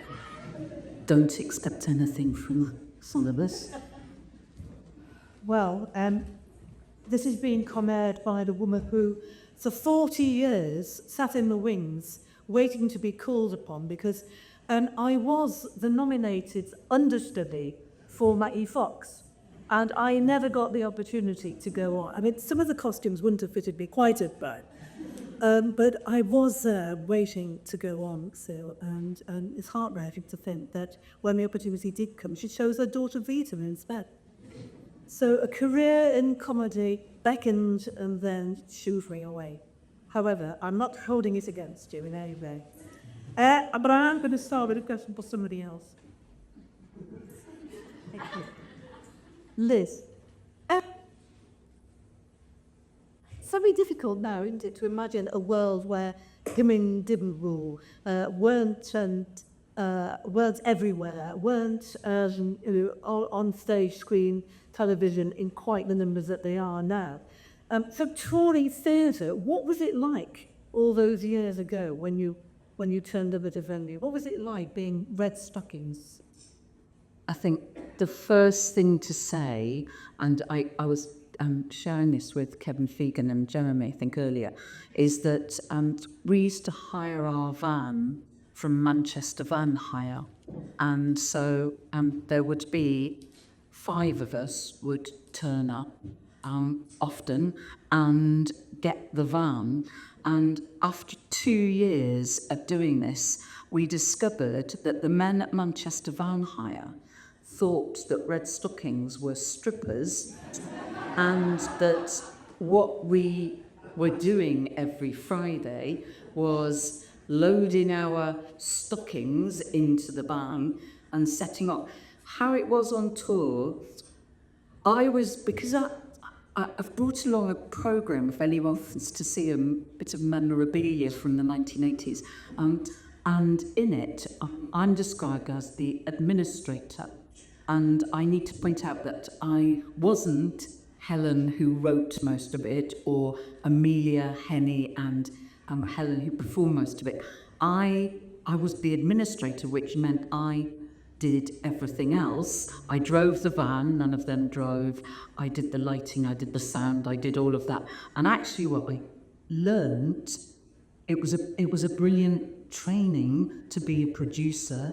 It was a brilliant training to just, and I think it's what the panel was saying, Beth's panel was saying, that thing about just getting on with it and doing it ourselves. We didn't wait for permission. We didn't wait to be asked. We turn up in venues where, there wasn't necessarily, this is a lot of lighting here. There were 3 lights, and whoever had booked us probably wasn't there. Unless it was Jeremy or Stubber, obviously. But, it was quite, you just cracked on and got on with it. And I think that was incredibly empowering. And I think, yes, that's enough for me. Thanks, Liz. Well, I'm going to ask you the same question. What was it like at the beginning, touring to all those, well, give us a flavour of what some of those venues were and what it was, Benny? It was quite hard to get the bookings, and Jeremy actually booked us our first tour, but so people on the phone would say, "Oh, I'm sorry, you've had our women's act for the year." And you think, if you had your men's act for the year, and it was like we had a specialist subject or something, like we were doing a show about scuba diving. We've had our scuba diving show for the year, and they're talking about winning. So it was quite hard to get the bookings, apart from here in Manchester, and Jeremy just asked me to point out that there was a kind of bottom-up thing in Manchester that happened in Manchester. So, if you wanted an independent cinema, people got together and made that happen. And there was a real thirst for acts, for women's acts, for gay material, because it wasn't on the television. There was no pathway for women in TV, so that need was met by women doing theatre. And Jeremy just pointed out that he programmed quite a lot of women's staff, of LGBT staff, because it would sell out, because there was a need for it, and he could subsidise some more niche, weirder stuff on the back of our sellout shows. So yeah, it was. What about further afield? What was it like? Travelling across the UK. Well, it was very hard when we were doing stand-up, because we were some of the first female stand-up. So we knew Alexis Sale and Tony Allen, and we were at the start of that alternative cabaret movement, which was non-racist, non-sexist humour. But we would often be the only women on the bill. There was always a row with the men on the bill as to the running order. That was a real tussle as to who went first, who went last. There was a sweet man called Dave Cohen who did quite gentle, funny songs with his guitar, and he always offered to go. Oh, I don't mind. I'll go on first. There were the Bradford ranting poets who were Attila the Stockbroker, so aggressive And our humour was quite character-based and whimsical, and we stood no chance. If we were on after the ranting poets, forget it. You know, you couldn't get the mood back to your type of humour. I was assaulted twice, once at the Hacienda, once at the Bolton Socialist Club, and they always chose me because I was the smallest, I think. And so we did a version of Stand By Your Man called Stamp on His Head. People, they didn't like it. So, yeah, on the couple of occasions I was physically assaulted. And so we decided after a while, we thought, we want a whole evening of lip service that people are invested just to come and see us. So that's when we started making theatre, so that we didn't have to, you know, have this difficult scenario. But I mean, stand-up, as Brett will tell you, when it goes well, there is not a greater high. But when it goes badly, you wake up in the night screaming. What were the audiences like? They were a mixture, and we would fight. So you had to, if you were a woman, you had to get a laugh in the first 30 seconds and a big laugh so that the audience relaxed and thought, oh, I think this might be all right. But if there were couples in the audience, you'd see the women looking at the men to see if it was all right to laugh. You know, it was very different times, you know. What do you think? I mean, you said it was probably safer to do theatre. Yeah, you mentioned Burger. Safer than stand-up. Yeah, definitely. Oh, because you were in pubs and clubs and, you know, you weren't in control of spaces where you got changed. We were always in trouble. We always had procs. And the stand-up venues hated our procs. You know, they just want you to stand with a microphone. We did a sketch for clarinet and ironing board where I would play my clarinet and Maggie would iron her breasts and scream.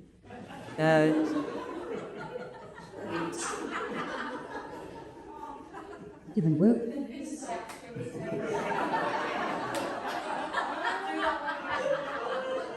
We missed it.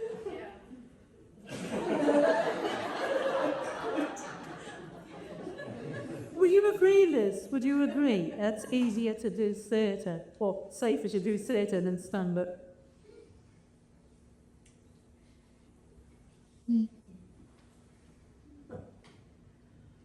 I'm sort of trying to think back. There were so many different sorts of audiences, and Red Stockings had a sort of similar trajectory from sketch-based cabaret acts into work that was, you know, one piece of theatre from beginning to end. And I think that was about Helen Edmondson as a writer feeling more confident in the long form. And I think it was probably that audiences were willing to give us more time, and were we ever? I mean, yeah, I think we were. Booed off, or you know, just that icy cold, where you know that they're not interested. But you know, Amelia, Helen, and A were brilliant character actors as well, and they could just hold it. So I think we always kept going, whatever the audience were doing. Interesting point about the writing there, and that transition, Sue, from writing short to stand-up or was it sappier and shorter? What was the transition between writing long form, writing for the theatre? Who's doing the writing? What was the process there? And Word. Back then, I think we had a typewriter. I don't think we had a computer. So someone would type. So one person would sit on the sofa and spout, and the other person would type. And then if you didn't like what the person on the sofa was saying, just left it out of the script. And then we'd swap, but you know, Maggie was saying, "Hang on, what happened to my joke about such and such? Oh, didn't I write that down? True." So we did that, but I think our early theatre shows still had an element of stand-up. We still addressed, so like in With Three Looks, the characters of Audrey and Olivia talk to the audience directly. So there's still an element of stand-up. And in a way, the way we used to write was we used to have ideas for scenes, put them on a post-it note, stick them on the wall, and then alter the order until we were happy with it. Until one day the aircon system blew them all off. And you think, well, there's our play gone. But then you pick up your post-it notes, so you put them in a new order, it's actually better. Yeah, that's how it did. I'm going to ask Beth what kind of work you're currently presenting and how it might differ from what we were seeing all those years ago or in the most recent work that LipService do. Tell us about that. In terms of experiences and then differing, I hate to report, there's not much difference. In terms of like what you were saying about whether theatre or comedy, like stand-up comedy is safe to do, I would definitely say theatre, coming from a theatre background, because you're in like a group of people. It's very rare that you do like standalone one-person theatre, so you're in a group. And I think people forget like the really simple practical things of like comedy is always late at night. It's going to a pub in the middle of nowhere and having to leave at like 11 o'clock and that kind of thing as a young woman. That's terrifying. So little things like that I think promoters often forget, or like, you know, men often forget when they're creating a line that like, yeah, I'd prefer to go on earlier, get home at a safer time, thanks. Little things like that. But I'm making, as a stand-up, I sort of talk a lot about like film and media, culture. It's all stuff I'm very invested in. It's all very feminist comedy. I'm very loud, sort of come on, been described kind of like a punk front woman, very angry. And I think a lot of the time people are like, whoa, what's going on here? And as I say, you have to get a laugh quite quickly, otherwise they're like, I don't know what's going on here. And then I'm part of like making other comedy shows with friends. So one of my friends, Charlotte Cropper, she's an amazing comedian, you should all go and watch her. But she runs a night called Slumber Party, which is set out like a sleepover. So we have acts come and do stuff and play games, and it's kind of like nostalgia from when we were children, but I think it is accessible to everyone because everyone's been to a sleepover. But it's like alternative, or it's fun, and it's trying to bring acts from Manchester and champion them, but further afield. We always programme with predominantly women on the lineup, and we always try to have a comedian of colour on the lineup. It's just like they are really simple things to think about, but people always forget them. And then together, me and Charlotte also started a group called Fight Club, which we jokingly named after the film and book. It's basically a group for female comedians of any kind of, you know, writers, performers, anything, all over this sort of spectrum, to come and meet once a month, and we just talk about what the industry's like, because it can be such an isolating industry. You know, me and Charlotte have each other, and I'm sure you feel the way same too, about having Maggie, like, just having that one person that you're best friends with, and you can go to these places where we talk to about this stuff. It completely changes your experience of the industry.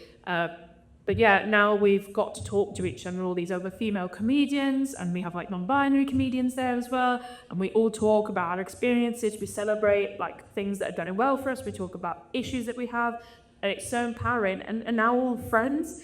Because it might sound really silly, but like we didn't get to see each other before that, because every lineup is very much the token woman. So we weren't getting to meet each other, we weren't getting to support one another. And now we have these collective where we can come and actually be friends with one another, which sounds so simple, but it is like it's groundbreaking. It's wonderful to hear about that level of peer support that you've got. Is that something that you experienced, Sue? What were your role models? Who were the other female comedians out there? And did you see each other? Did you support each other? What happened? Well, I think we were inspired. And so, like, Noreen's in the audience, and Noreen had a group called Bloomers. And I remember going with Maggie to see them in London, 3 winning, doing quite character-based. I remember you, Noreen, wearing a flat cap. At the Half Moon Theatre, I think, and we just thought, we loved it, and we thought, this is great because they're good characters.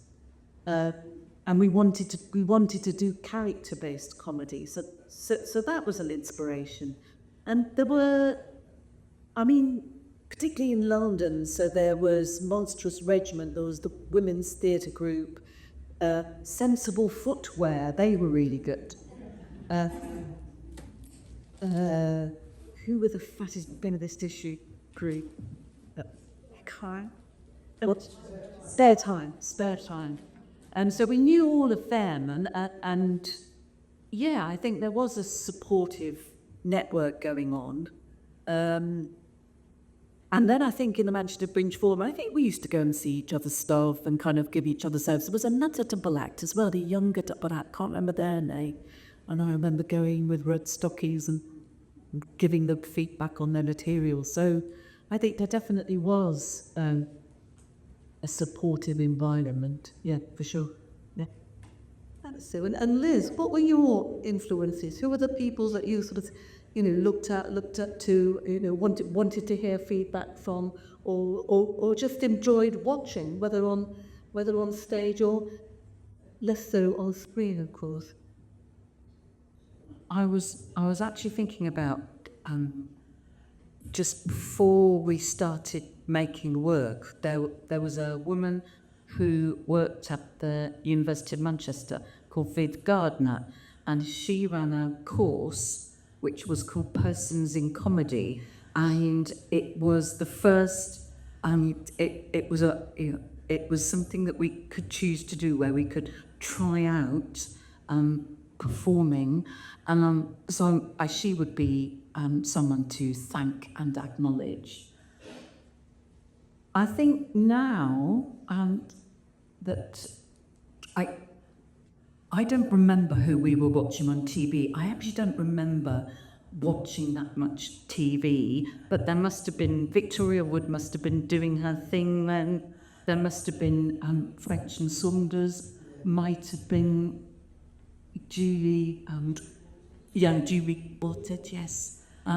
So they were the sort of big names who were making it. But actually, timing-wise, I think French and Saunders began pretty much contemporaneously, didn't they? So to you. And we were actually before French and Saunders, just to talk to everything they knew. Dear. But Victoria Wood was obviously starting to become famous, and we supported Victoria Wood on one occasion. It was terrifying. Yeah, and I have to say that we were also inspired by some older women comedians, so like Joyce Grenfell was a huge inspiration for Maggie, and there was an American comedian whose name gone, absolutely brilliant, not Lucille Ball, a stand-up and met U.S. comedian. That's Diller. Phyllis Diller. Yeah. Anyway, so yes. Those monologues that Joyce Grenfell did were a big inspiration for us. Yeah. I think there was also something about the political activism, the red ladder, red wedge. It wasn't just being inspired by women. It was actually about a fervent, but sort of political landscape in which people who didn't have a lot of training got up and said what mattered. And I think that sort of willingness to speak up and speak out is also what we're seeing again and now. And I think the relationship between the 1980s and what's happening now, and when is the time for protest and activism, and when is the time for artists to build new alternatives, new realities, new imaginative spaces. And I think, sometimes there's an urgency about the activism that's needed, and other times we have the opportunity to create joy, be joyful, make spaces that are celebratory, and I think we need both. We need both. Absolutely, we need both. Did you want to come in there? Yeah, I was just going to say, and sometimes I would say nowadays, making something joyful and silly is an act of like activism. So much comedy now is like about berating people and punching down and being horrible. And I think like us having a night, it's like a girly weather sleepover, is a way of going, actually no, we're not going to keep championing the same horrible vitriol. We're actually going to have somewhere that's just fun and silly. I think a lot of people have forgotten to be silly in comedy. I don't think you see that as much, and it's definitely coming back. You should definitely go to all the, I can tell you afterwards, come find me, all the grassroots venues in Manchester that are picking up comedy, the shows, the people you should see. They're all amazing, they're all silly, they're fun, and so much of it is not about like me and what I do. It's about like just having fun and making a character. Lots of character comedies coming back in a big way, and I think that's just a way of going, no, we're not going to be here to become us and Eurofugio bases. We're going to just do our own thing and be silly. And women being silly in my view, women being silly together, there's nothing sillier. I'm thinking Smack Cocconi and the Three Odd Blondes and women together to debate that.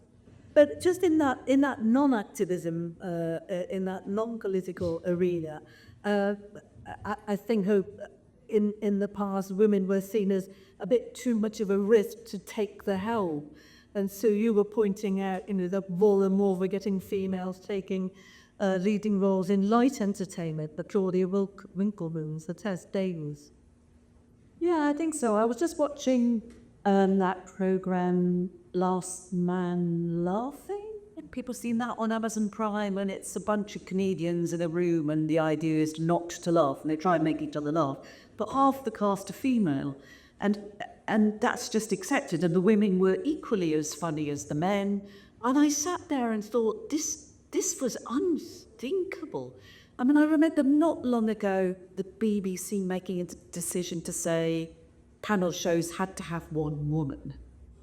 That's in the not too distant past. So just at equal numbers, I think that's fairly remarkable. Something I noticed, and this is a bit of a tangent, but when we've been archiving, so we had all our reviews, press cuttings from 40 years laid out in the research room in the library, and some of the volunteers said to me, all of these reviews are written by men. And I thought, yeah, you're right, they are. And I retrospectively felt furious. And I remember, because when you start out, what you need is a good quote so that you can put it on your leaflet. And it's so hard to get that quote. I remember we did a sellout show in Manchester, got a standing ovation. Theatre critic from the Evening News was in the audience. We thought, this is it. This will be the quote. And he wrote, I'd like to have liked it more, but the audience seemed to like it. So there was literally nothing. And you think, yeah, he was, a middle-aged guy and maybe didn't appreciate stamp on his head. The point is, that material wasn't for him. And I think it wasn't until, Scotland was better. So Joyce Macmillan at the Scotsman, Ruth Wishart, Lynn Gardner in relatively recent history. It's deeply shocking that that field is so male-dominated.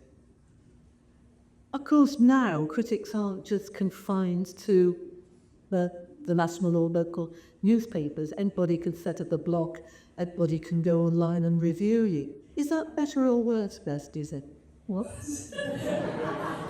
Well, no, everyone's a critic, aren't they, really? Now anyone can log on and reply to anything that you do, and then people can respond to that, and then it becomes a whole thing. So, yeah, I think it's in the internet age, it is really hard to do any sort of creative work. There's so many benefits to it, because you can put yourself out there and be found by people that would have never found you before. But then at the same time, you're opening yourself up to lots of odd, strange people who want to have their say on something that they don't necessarily know anything about. No. Okay. That's fine. And I think as well, you saying about women being on panel shows and all this sort of thing, it is amazing, the changes that have happened. I think a lot of that, though, as well, is because TV is being held accountable. there is a company behind television that is held accountable. Whereas like in stand-up comedy, I think people forget that it's just people getting up on stage. All of these venues and these people that you see doing it, they're just people. There's no company, there's no like HR, there's nobody watching over us, like checking in on what we're doing. They're just men, women, non-binary people, all these people just getting up and doing their thing. And so if it's, you know, a man whose political views are not particularly forward-thinking running a club, then that's what the sort of ethos of the club will be. And there are a lot more spaces now that are coming out that are much better and are run not just by women but men who are on the right side of history and stuff.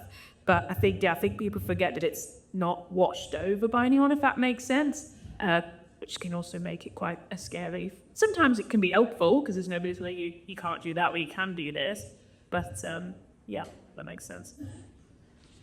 As you were speaking, I was sort of thinking about the question around where you choose to make the work and how that is now, I think, the sort of democratization of culture that has happened as a result of the internet, for good and for bad. That's a whole other symposium. But I think artists now have to be more intentional about where to place the work and whether or not to try and make a living out of it. You know, actually, is the radical thing to go and have a job that pays you 9 to 5 and make the work in the evenings and at weekends. And I know young artists who have chosen not to put their creative energy into trying to earn a living from the art they make, from the work they make, the comedy they make. They have a job that pays the rent, and then they put their creative energy into the work they do for the love of it, in, you know, outside of that, and perhaps that's the way to do it. And that feels, you know, I'm lucky enough. I recognise the privilege I've had to be able to earn my living doing working in a job in the arts that I've sort of created myself and made my own job up and then kept doing it. And maybe, you know, therefore there's a huge irony in me saying perhaps the best thing to do is get a job and then do it in the evenings. I don't know, Beth, you might want to have a response to that. I mean, I was thinking Murphy when you were talking about the enterprise allowance scheme, and you say it's equivalent of like 30 quid a week now. Can't imagine anyone just giving me 130 quid and not like checking what I'm doing with it or me having to earn it. And by earn it, I mean just prove that I'm a creative person. Now, like with all of your arts council stuff, you have to prove yourself. And sometimes, well, you can prove yourself and they'll go, yeah, this is perfect, but we've already given the money to somebody else who was perfect. And it's very demoralising. But yeah, I mean, I have I would say, kind of creative job. I work in independent cinema, and for them, they like social media content, which is really fun. I get to make videos for a living, so that's great. I might get to explore creatively there and sort of build an audience by that. But I think as well, like when it's just starting, and I'm sure you felt the same, and in the 80s as well. But obviously now there's the internet as well. You're your manager, you're your marketing person, you're your writer, you're the act, you're everything. That feels like great power. It does. It's so much power to it, but it's exhausting. And you're not getting paid to be the marketing person, to be all those different jobs. I think you were part of a company, you'd be getting an individual salary to just be one of those things, but you yourself have to have all the time and energy. Anyone who is a creative and puts anything out there creatively should give themselves a pat on the back, because it's incredibly difficult and exhausting, but so much. We weren't hoping to have with us, and one of LipService's first female, well, all of the judges have been female until Rob, I think, but first female technician, and I'm aware. I mean, Liz, when you were talking about Tory red stockings, you know, you were you were the driver, the technician, and everything else as well. But the technical skills needed to mount a theatre show are quite significant. And has it been tough for the women in that area, particularly male-dominated area, and still I think a male-dominated area? Who got a view on that? Yeah, we made a decision when we started that we wanted to employ female technicians. And Kate, I remember seeing a man floating her over a lighting desk. He was slacking her hands to try and stop her operating the lighting cubes because he didn't want a woman touching his lighting desk. It was that bad. She's had an amazing career, Kate. You know, she was involved in the sort of early digital world of the BBC and taught John Burt how to do various digital things. She's worked for Raspberry Pi. She's had a phenomenal career, having started out being a female technician with LipService. We also had Tamsin Drury, who was not only female but disabled, and was our technician. And you just kind of, well, it's like we're talking about you need to get a good laugh in the first 30 seconds. You need to be better. You've always got to be better to prove, you know, that you can do it. And there are still theatres, one of them in this city, that really has an appalling record of employing women in technical departments. And hopefully that is changing, but it's changing slowly, I would say. Still tough for female technicians? What still tough for women in leadership roles, maybe, Liz? In the arts? No, I don't think that's where the challenges lie now. I do think that in terms of you, but that yeah.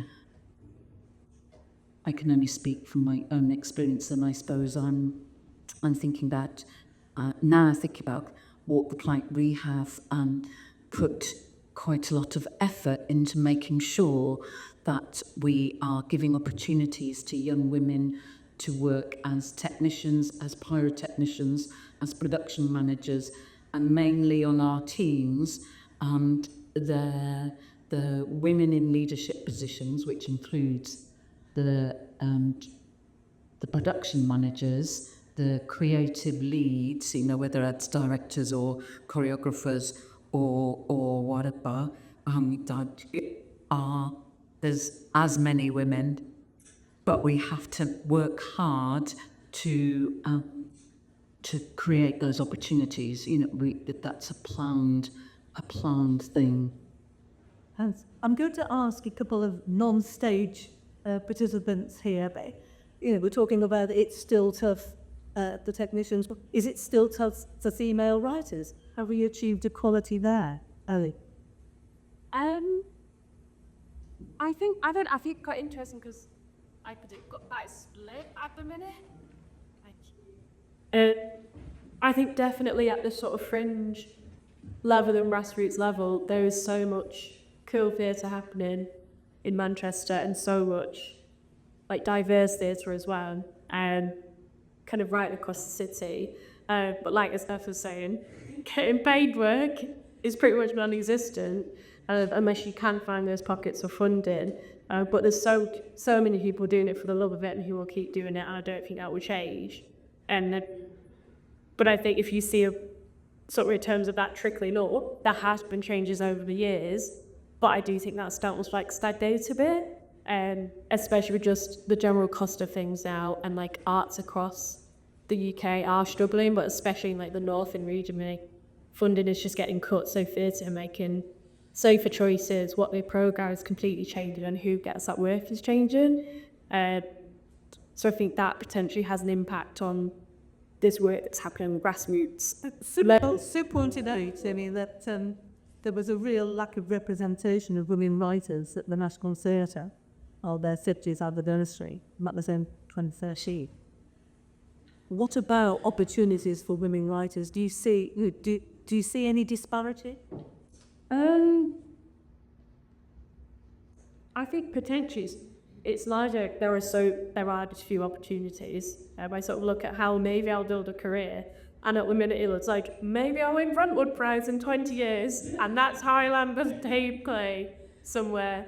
But in terms of like who's going to produce that work, that's where I think there's a lack of where just get that work produced. I think because those safer choices are being made, I think there's going to be fewer female people, fewer LGBTQ plus people, fewer people of colour who are going to get that work across the board.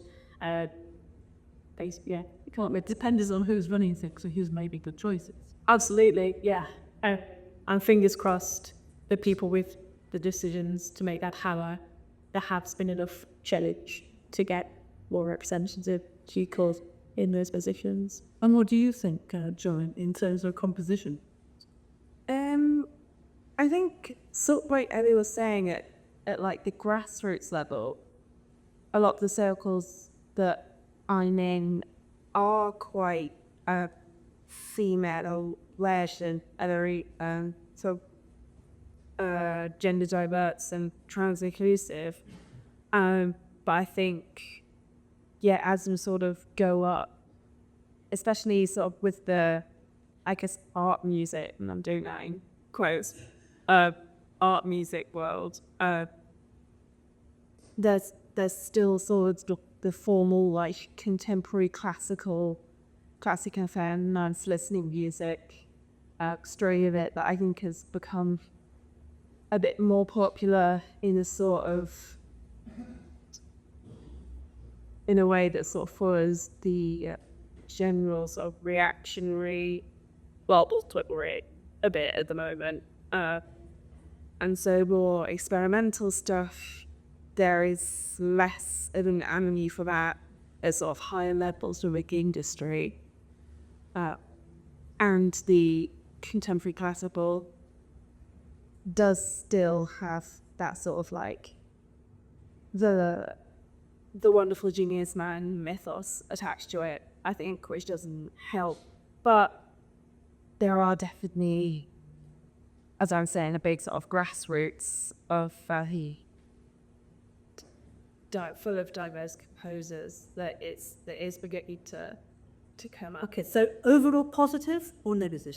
I'd say overall positive. Positive or negative? I think positive in terms of there's so much speed up by people all around. I'm being very blind with you, aren't we? I won't carry on along those lines. Let's everybody tight to the audience. We've just got a few minutes for questions from the audience before our final clips and our wrap-up, sadly, after a great afternoon. So, any questions from the audience for any members of the panel? Sue in particular, I think we need to interrogate. A hand there, just in the middle. No, just pass that. Would you like to take the microphone? Where are you? She doesn't. I'm interested to see how much people think the temperature of performing in Manchester has changed, in that there's quite a lot of coaches, sometimes gamekeepers, and I think that it's a shame that the artistic community can't get into, the people with the new ideas can't get into mainstream theatre in Manchester. I think the loss of the green room was phenomenal, because there's nowhere really for people to kind of go in and box up these splits, get the doors need opening. There's a room at the Royal Exchange that was used as theatre, snarkily used as a storeroom.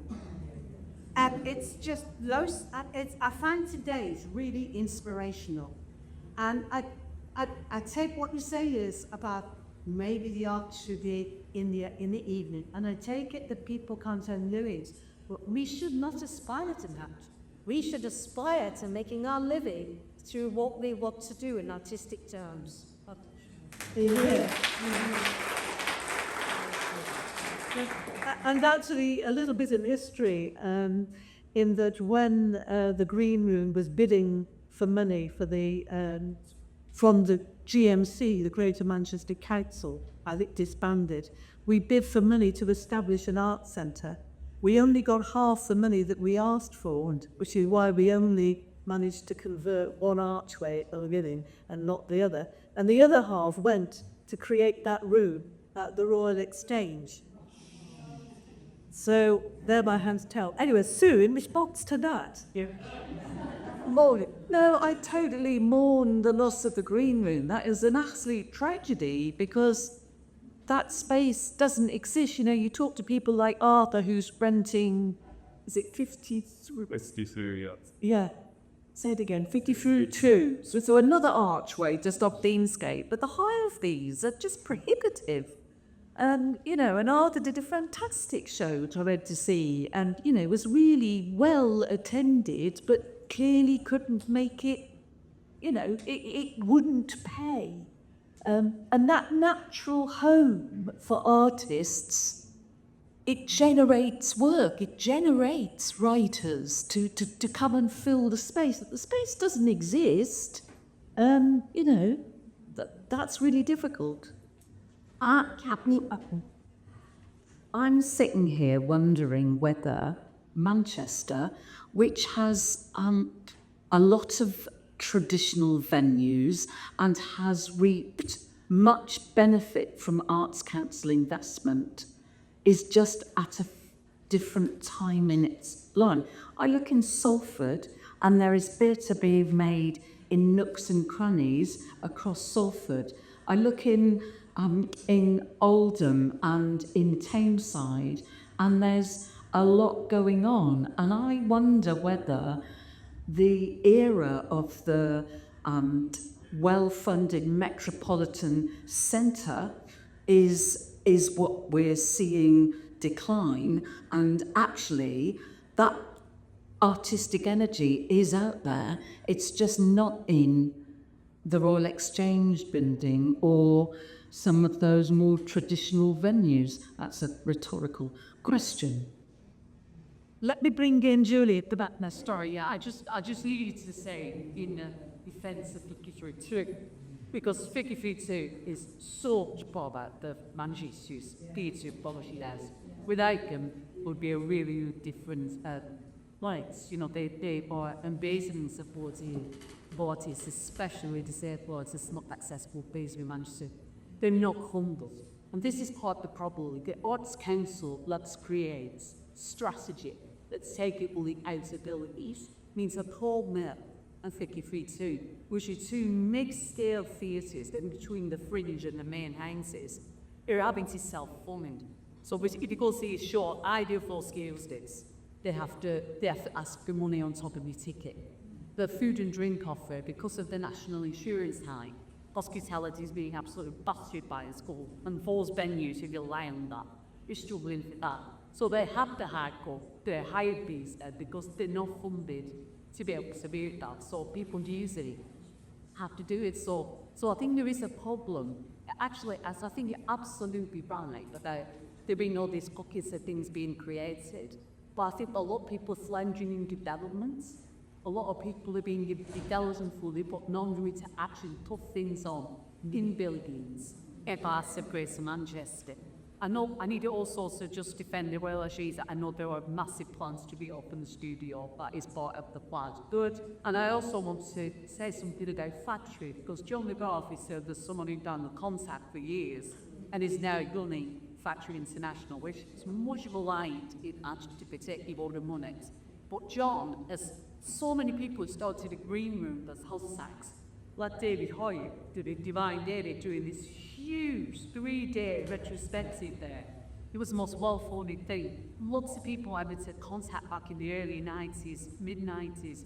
You know, Juice is there. He's a real example of Butcher today. You know, really is good, amazing things. So I think sometimes an heresy could be quite simple about these buildings, but actually it's more complicated and nuanced than that. You know, they are supporting people. It's just sometimes a bit more complicated, it seems, especially when it comes to running a building, because the Arts Council are very, at the moment, before the budget, as it's very much about, you know, being kind of a textbook rather than building. I have to say, I wouldn't want to run a building today. And we've seen countless artistic leaders of venues all across the country stepping down because of the challenges that there are today in doing that. But great to hear, thank you, about, and I hope, Arthur, you you're probably aware of that need to balance budgets. It's unfortunate that those who are having to pay are artists. Ricky, a little thing from you, and then I'm going to wrap up this way. Going to be nearly out. Just in relation to what we're speaking about, I live in Brighton, and there's actually the Fringe Festival every year, and there is a structure called the Spiegel Tent, which has happened for years and years. It's supported lots of new apps and ideas and stuff over the years. Over the last couple of years, it hasn't operated, but the alcohol company, who I think are called Layers, who run all the bars, are now running it because essentially it sells alcohol, and it's all about alcohol also.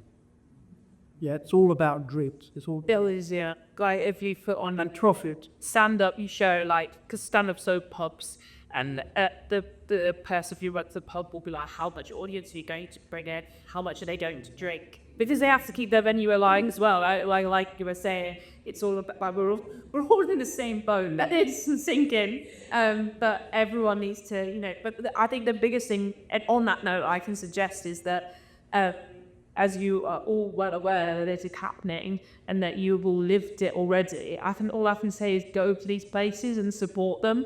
Find where all these fringe theatre things are, find those fringe comedy venues are, and go and watch stuff, buy the stuff there, enjoy it, because that's what keeps it going. If you don't go, it will die. I'm sure you will know of that, but I just wanted to read. This area's alcohol is extremely expensive. So, just as the national campaign to keep music alive, keep theatre alive, keep comedy alive, keep the arts alive by supporting buying the tickets. Don't ask for freebies from your mates. Buy those tickets and the supporter. I'm really sorry to have to bring this to a close, and to thank Liz and to thank Beth, Ellie, Joy, and particularly Sue for this session, and to thank you all for participating. I'm going to hand back to Sue now to wind us all up.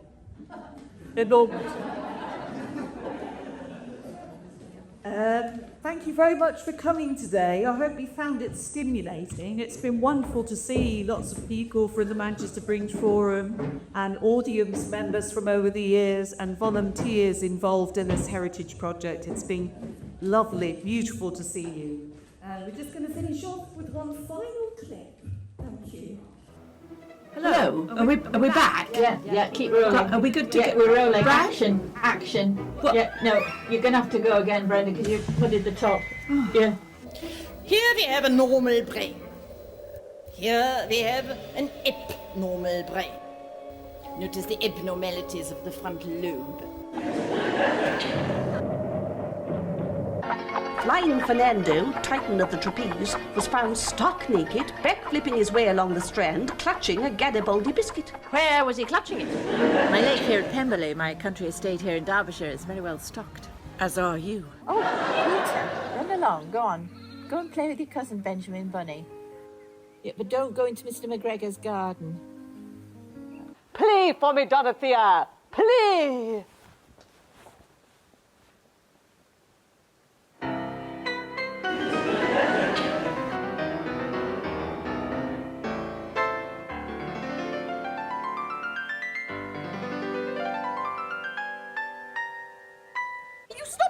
Me. Why have you got your shoes on in bed? Oh, they're new, I like them. You're like two peas in a pod, girls. Yeah, no, Maud's a bit taller. No, we're the same height. There's a dip in the floor. Yeah, stop that, girls, now. You're out of. We'd like to do a few snippets for you from our show, Withering Looks. Withering Looks has been specially conceived to give you a dramatic and yet educational insight into the lives and works of the Bronte sisters. Bella, she's dead. She won't be wanting breakfast then. Filth and blasphemy! They're calling Wuthering Heights filth and blasphemy! Oh no, I think Wuthering Heights is a much better title. David me to marry Heathcliff.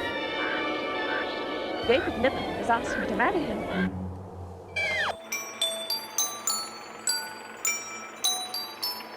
Tiddy's tiddy tired, aren't you, Tiddy?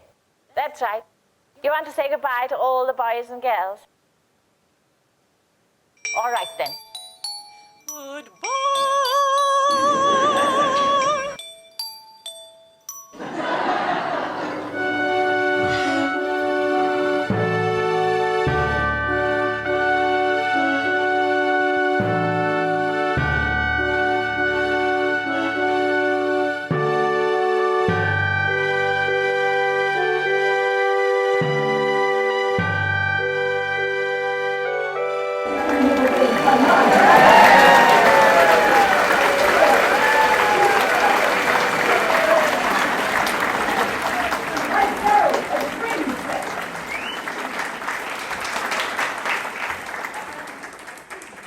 Take cake home, please.